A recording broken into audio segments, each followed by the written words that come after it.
¿Las leyes levíticas están canceladas y solo las leyes morales siguen vigentes? No hay un versículo en la Biblia que establezca que las leyes levíticas estén canceladas. Las leyes levíticas siguen vigentes, muchas de ellas nos enseñan cómo amar al prójimo, son leyes de justicia, leyes civiles, incluso leyes de santidad. Un ejemplo es cuando Yeshua dice que amemos al prójimo como a uno mismo. Al pronunciar estas palabras está citando Levítico 19:18. No te vengarás ni guardarás rencor a los hijos de tu pueblo, sino amarás a tu prójimo como a ti mismo. Yo, Adonai. Si decimos que las leyes levíticas ya no siguen vigentes, este mandamiento ya no deberíamos cumplirlo. Amar al prójimo debería ser obsoleto también. Otro ejemplo de que las leyes levíticas no están canceladas lo tenemos en Levítico 23 sobre las santas convocaciones, las celebraciones del Eterno. Convocaciones santas. Estas siguen vigentes y nos ayudan a celebrar cómo intervino nuestro Creador para la salvación del pueblo hebreo de la esclavitud, pero también nos habla de eventos clave para nuestra salvación. Los estatutos sobre las fiestas del Eterno son un ensayo del plan redentor del Creador. Las conmemoraciones tienen una relación directa con nuestro Salvador. Por ejemplo, Pesaj representa el sacrificio de Yeshua para liberarnos de la condena del pecado y la muerte. Hamatzot, panes sin levadura, representa que debemos vivir una vida sin pecado una vez que somos hechos justos en Yeshua. Bikurim o primicias se trata de la resurrección de nuestro Mashiach, presentado como la primicia de la resurrección. Shavuot representa la restauración del pacto del Creador a través del poder del Espíritu del Mashiach, que transforma el corazón y nos orienta a vivir en los mandamientos. Yom Teruah representa el día de la segunda venida de Mashiach Yeshua. Yom Kippur representa el día del juicio definitivo para determinar quién tendrá acceso al reino milenial. Sukkot, esta fiesta representa la presencia de Adonai, el cumplimiento final del pacto que el Eterno siempre ha querido establecer, morar y reinar entre su pueblo. El libro de Levítico, Vayikra, muestra cómo el hombre que está en pecado se puede relacionar con un Creador santo, y eso es algo que como creyentes debe interesarnos. Ahora, cuando alguien afirma que la ley levítica ya no está vigente, es porque seguramente hace referencia a las leyes del templo, el sacerdocio y los sacrificios. El que actualmente estas leyes estén operando bajo un nuevo sacerdocio, bajo un pacto mejorado, no quiere decir que están abolidas. Así que vamos a hablar de los sacrificios y ofrendas para saber qué es lo que está abolido realmente. En cuanto al tema de sacrificios, también tenemos que saber que existen 5 tipos diferentes de sacrificios, o en hebreo korbanot. La palabra korbanot viene del singular korban, que significa presente, algo que es traído al altar. Viene de la raíz karaf, que significa acercarse. Entonces los korbanot son un vehículo para acercarnos al Eterno. Los 3 primeros sacrificios se establecieron antes del pecado del becerro de oro, son agradables al Creador y son parte de su Torah. Se hacían cuando alguno quería dar gracias al Eterno. Estas ofrendas no tienen relación con el pecado y en la Biblia se describe como olor grato al Eterno. Se realizan dentro del santuario y eran voluntarias. El primer tipo se trata de holocausto. En hebreo, hola, que significa subir, elevar, escalón, ascenso, lo que sube al cielo. Se trata de un sacrificio de un animal en el que se quemaba totalmente su carne, menos la sangre. Se hacía como sacrificio solemne en festividades y otros motivos de gozo. La carne siendo quemada simboliza una completa consagración a Elohim. El segundo tipo de corbán es minjá, que significa oblación, acercamiento, presente, regalo, donación o tributo. Es un presente voluntario que muestra el total agradecimiento por parte de la persona que está ofreciendo este corbán por la bendición y la provisión de parte del Eterno. En este caso no se trataba de un animal, sino del fruto de la tierra. El propósito era expresar agradecimiento por la provisión del Creador y favor mostrado. A los sacerdotes se les daba una parte de esta ofrenda para comerla en el tabernáculo. El tercer tipo es shelamim. Shelamim es el plural de shalom, estar seguro, estar completo, estar en paz, y por eso se le traduce como ofrenda de paz. Es una ofrenda también voluntaria, consistía en un sacrificio de un animal sin defecto con motivo de acción de gracias y comunión, ya que lo que se ofrecía también se volvía una comida compartida. Estas ofrendas eran el modo en el que se debía establecer la dedicación en el Mishkan o tabernáculo. Estas ofrendas eran voluntarias, de agradecimiento y traían bendición por parte del Eterno. Éxodo 20:24. Altar de tierra harás para mí, y sacrificarás sobre él tus holocaustos y tus ofrendas de paz. tus ovejas y tus vacas. En todo lugar donde yo hiciere que esté la memoria de mi nombre, vendré a ti y te bendeciré. Y algo importante es que estas ofrendas siempre han estado en la mente del Creador para su pueblo. De hecho, según la Escritura, estas seguirán hasta el regreso de nuestro Salvador. Así lo leemos en Isaías 56:7. Y a los hijos de los extranjeros que sigan a Adonai para servirle y que amen el nombre de Adonai para ser sus siervos, a todos los que guarden el día de Shabbat para no profanarlo y abracen mi pacto, yo los llevaré a mi santo monte y los recrearé en mi casa de oración. Sus holocaustos y sus sacrificios serán aceptos sobre mi altar, porque mi casa será llamada casa de oración para todos los pueblos. El libro de Levítico también nos habla de leyes posteriores al pecado del becerro de oro. Esto es importante porque hay un antes y un después de este pecado de idolatría que el pueblo hebreo hizo y que al hacerlo rompe el primer pacto que el Creador había establecido. Se dañó la relación. Un Creador santo y puro no puede habitar entre un pueblo pecador. Así que la pregunta es, ¿cómo un pueblo pecador puede restablecer la relación con su Creador? Bueno, aquí es donde se muestra la gracia y misericordia del Creador al establecer estatutos para mantener esa alianza. Estos estatutos eran un símbolo temporal del perdón de pecados de manera individual y colectiva en el pueblo de Israel. Así que se añaden dos tipos de ofrendas obligatorias. Tenemos la ofrenda por el pecado. Hata'ah significa expiación, culpa o deuda.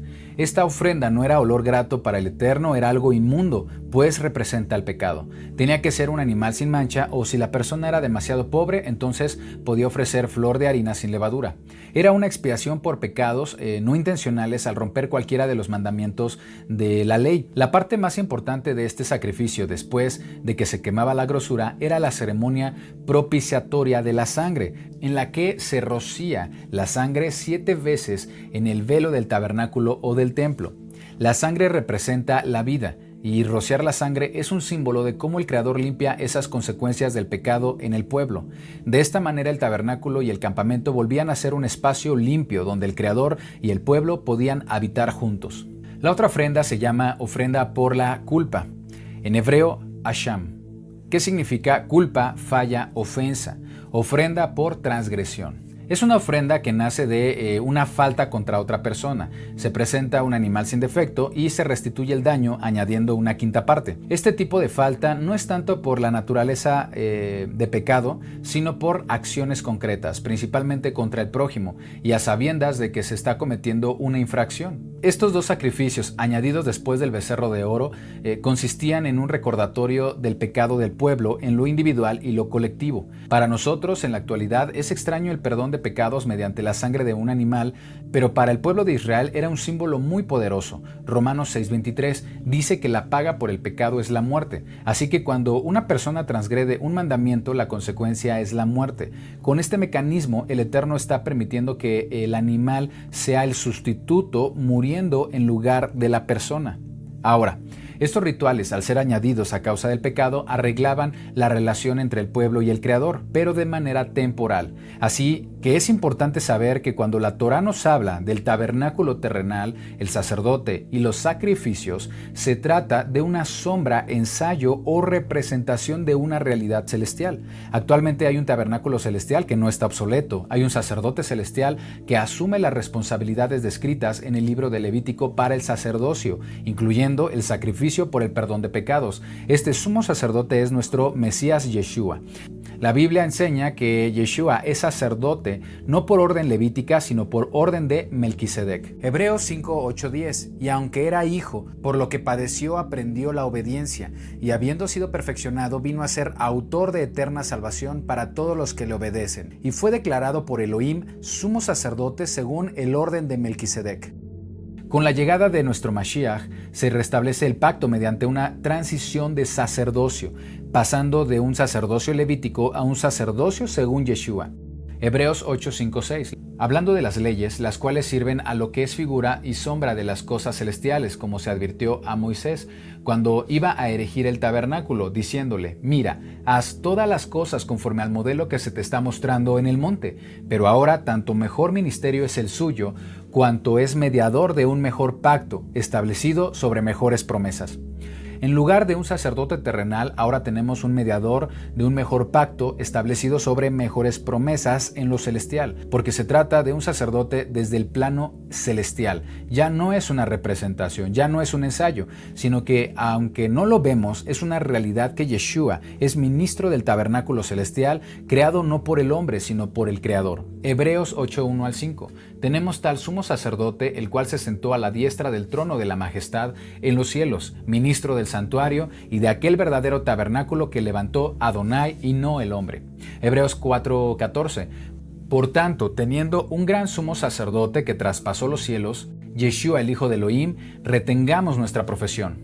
Entonces, al asumir este nuevo sacerdocio, también se está estableciendo una transición a un mejor pacto, que no se trata de algo nuevo como se ha enseñado, sino la restauración del plan original del Creador antes del pecado del becerro de oro, formando un pueblo de gente santa con la posibilidad de acercarse a la presencia del Eterno. Para esto el hombre necesita ser hecho justo completamente y no solo a través de rituales. Debe ser limpio completamente del pecado, y esto se logra por el sacrificio perfecto de Mashiach y el arrepentimiento genuino. Hebreos 9:20 al 25. Esta es la sangre del pacto que Elohim os ha mandado, y además de esto roció también con la sangre el tabernáculo y todos los vasos del ministerio.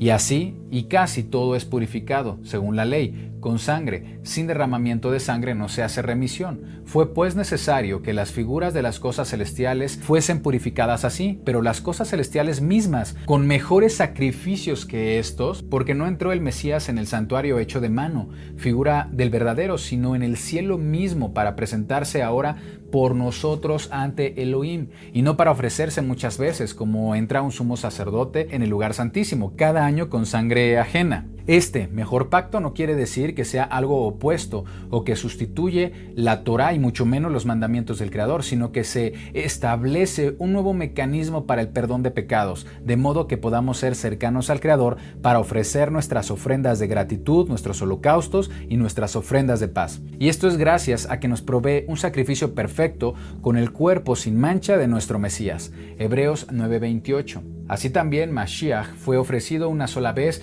para llevar los pecados de muchos y aparecerá por segunda vez, sin relación con el pecado, para salvar a los que le esperan. Este sacrificio nos hace aptos para acercarnos a nuestro Creador. Hebreos 10:12. Pero el Mesías, habiendo ofrecido una vez para siempre un solo sacrificio por los pecados, se ha sentado a la diestra de Elohim. Que el ser humano no realice estos servicios en el tabernáculo el día de hoy no quiere decir que hayan quedado obsoletas, sino que ahora estas leyes fueron asumidas por Yeshua, el verdadero tabernáculo, el verdadero sacrificio y el verdadero sumo sacerdote. Y en este sentido esas leyes siguen vigentes porque son leyes escritas, pero son figura de leyes celestiales. Si fueran canceladas, la realidad espiritual del perdón de pecados dejaría de operar, de funcionar, y esto no es posible. El hecho de que esta ley sigue vigente no por un templo físico o un sacerdote físico, sino en el plano espiritual, es que la salvación y el perdón de pecados del hombre es posible. Todos los días hay perdón de pecado, todo el tiempo, todos los días más personas conocen la verdad. Cada día las personas pueden acercarse a Yeshua. El hecho de no hacer sacrificios y holocaustos no quiere decir que no sean enseñados, que nos saltemos la página. Estaríamos perdiéndonos de valiosa información de cómo opera el tabernáculo celestial y cómo debemos acercarnos a Adonai. Podemos confiar que los korbanot de olor grato para el Eterno siguen vigentes para nosotros, porque la ley escrita nos dice que el principio espiritual de los korbanot es que son el vehículo para acercarnos a nuestro Creador. Pero debemos saber de qué manera opera para nosotros ahora que no tenemos un templo físico. Para entender esto, tenemos que aprender a identificar el espíritu de la Torá, no solo lo que dice la letra. 2 Corintios 3:6, el cual asimismo nos hizo ministros competentes de un nuevo pacto, no de letra sino del espíritu, porque la letra mata, mas el espíritu vivifica. El espíritu de la Torá lo encontramos en lo que hemos llamado Nuevo Testamento, Nuevo Pacto, Brit Hadashah. El espíritu nos dice que, en primer lugar, nosotros ahora somos templo, tabernáculo del Ruach, del espíritu de santidad. 1 Corintios 6:19, ¿o ignoráis que vuestro cuerpo es templo del Ruach HaKodesh, el cual está en vosotros, el cual tenéis de Elohim y que no sois vuestros? También el Espíritu nos dice que los korbanot voluntarios operan de la siguiente forma. En cuanto a los holocaustos, dijimos que representa una entrega total al Creador. El ejemplo lo tenemos en Yeshua, que nos mostró una entrega completa al servicio del Creador. Él dijo en Juan 6:38, porque he descendido del cielo, no para hacer mi voluntad, sino la voluntad del que me envió. De la misma manera, para nosotros representa amar a nuestro Creador con todo el corazón, el entendimiento, nuestra alma y nuestras fuerzas, como lo dice Marcos 12:33. Entonces el escriba le dijo: bien, maestro, verdad has dicho, que uno es Elohim y no hay otro fuera de él, y el amarle con todo el corazón, con todo el entendimiento, con toda el alma y con todas las fuerzas, y amar al prójimo como a uno mismo, es más que todos los holocaustos y sacrificios. Entonces, holocaustos está relacionado con amar al Creador, y el amor en la Biblia está íntimamente relacionado a los mandamientos. Primera de Juan 5:3, pues este es el amor de Elohim, que guardemos sus mandamientos. El Espíritu también nos dice que debemos presentar nuestros cuerpos en sacrificio, lo que significa morir al pecado. Romanos 12:1. Así que, hermanos, os ruego por las misericordias de Elohim que presentéis vuestros cuerpos en sacrificio vivo, santo y agradable a Elohim, que es vuestro culto racional. Esto nos lleva a regresar a nuestro Creador y caminar en su voluntad. Esto se llama en hebreo teshuvah, arrepentimiento, que significa volver al Creador, ser obedientes a sus mandamientos. Nuestro holocausto voluntario es la obediencia a sus mandamientos y el arrepentimiento. Miqueas 6, 7 y 8. ¿Se agradará Adonai de millares de carneros o de 10,000 arroyos de aceite? ¿Daré mi primogénito por mi rebelión, el fruto de mis entrañas por el pecado de mi alma? Oh hombre, Él te ha declarado lo que es bueno. ¿Y qué pide Adonai de ti? Solamente hacer justicia, amar misericordia y humillarte ante tu Elohim. El holocausto la mayoría de las veces es acompañado por la oblación o, como dijimos, minjá. Minjá representa el fruto, significa la consagración de los frutos de la labor humana. Entonces, esta ofrenda consiste en las acciones que son fruto del espíritu de santidad, que son el resultado de nuestro carácter moldeado por los mandamientos para ser más parecidos a Yeshua. Gálatas 5, 22 y 23. En cambio, el espíritu de Elohim nos hace amar a los demás, estar siempre alegres y vivir en paz con todos. Nos hace ser pacientes y amables y tratar bien a los demás, tener confianza en Elohim, ser humildes y saber controlar nuestros malos deseos. No hay ley que esté contra todo esto. Otra manera de ofrecer este corbán es el ayudar a otros a través de la caridad y altruismo. En hebreo, tzedaká, que significa justicia, y se trata de olor grato agradable a Elohim. Así lo comparó Pablo.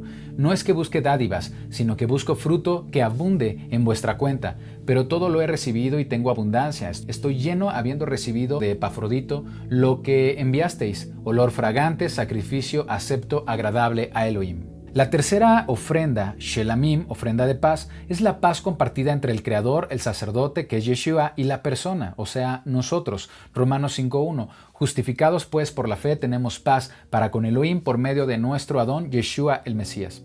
De hecho, nuestras oraciones son ofrendas gratas cuando tenemos comunión con Adonai. Nuestras oraciones siempre deben ser con actitud de agradecimiento, de humildad, de dependencia a nuestro Creador. Cuando oramos con amor y gratitud es como dar una ofrenda de paz. Así que ofrezcamos siempre a Elohim por medio de él sacrificio de alabanza, es decir, fruto de labios que confiesan su nombre. Hebreos 13:15. Filipenses 4, 6, 7 dice: por nada estéis afanosos, sino sean conocidas vuestras peticiones delante de Elohim en toda oración y ruego, con acción de gracias, y la paz de Elohim, que sobrepasa todo entendimiento, guardará vuestros corazones y vuestros pensamientos en Yeshua HaMashiach. Salmos 141, 2. Suba mi oración delante de ti como el incienso, el don de mis manos como la ofrenda de la tarde. Entonces, la Torá nos enseña que podemos acercarnos al Creador con el espíritu de estas ofrendas, holocausto de amor y fidelidad a sus mandamientos y hacer teshuvah, ofrenda del fruto del espíritu con acciones de justicia, ser hacedores de su Torá, de su palabra, y ofrendas de paz, manteniendo la comunión con el Creador por medio de Yeshua a través de la oración. Salmos 46, 8. Tú no pides sacrificio a cambio de tu perdón, tan solo nos pides obediencia. Por eso te he dicho, aquí me tienes. Así me lo enseña la ley de Moisés. Elohim mío, cumplir tu voluntad es mi más grande alegría. Tus enseñanzas las llevo muy dentro de mí. Ahora, ¿los gentiles están obligados a guardar la ley? Eso lo veremos en el próximo video.